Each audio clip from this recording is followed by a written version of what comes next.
219 News Now is brought to you by the South Shore Line and by Strachan Van Til, making lives easier for 95 years. I'm Andrew Garcia, and this is your 219 News Now. A Calumet City man, Brian Guerrero, was arrested after a high-speed pursuit on I-80 early Monday, Indiana State Police reported. Guerrero is facing multiple charges, including 2 felony counts of resisting law enforcement with a vehicle. The incident began around 12:40 a.m. when a state trooper observed 2 vehicles racing at high speeds eastbound on I-80 near Burr Street. Guerrero allegedly turned off his headlights and accelerated to 150 miles per hour before being apprehended without incident. Further investigation revealed that Guerrero was wearing a GoPro camera that recorded the chase, according to ISP.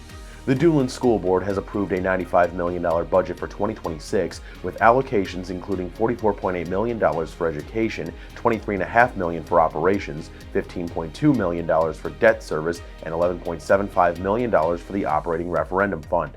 The budget covers teacher salaries, instructional expenses, transportation, building maintenance, non-teaching staff salaries, administrators' pay, and long-term debt obligations. The decision was made during a brief special meeting on Monday night. Books A Million is planning a grand opening at its new location across US 30 from the South Lake Mall, which it's moving out of after 14 years. The Alabama-based bookseller is relocating across the street to the crossings at Hobart Outdoor Mall on the north side of US 30. Books A Million is planning a ribbon-cutting ceremony with Hobart Mayor Josh Huddleston for 11:30 a.m. on October 31st at its new location. The grand opening celebration will include a storytime meet and greet with Princess Belle, face painting, a balloon artist, and local author signings from 11 a.m. to 3 p.m. Gift cards will be drawn for $100 and $500 prizes. And in sports, IU is 7-0 in back-to-back seasons for the first time ever. The Hoosiers welcome in UCLA, who is playing much more inspired football since Deshaun Foster was fired earlier this year. The Bruins have won 3 straight, with their most recent victory coming over Maryland. The voice of IU, Don Fisher, says that this is another game Indiana cannot afford to overlook.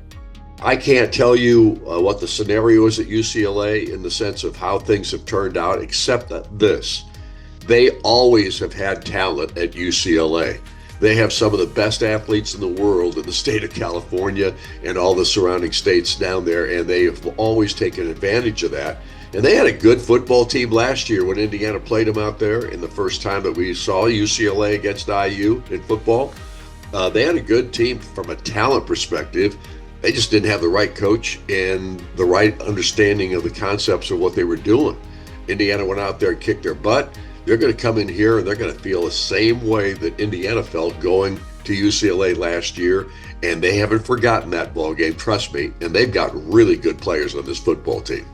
To read up on more local news and headlines, visit jed-tv.com and nwi-com. I'm Andrew Garcia, and this has been your 219 News Now.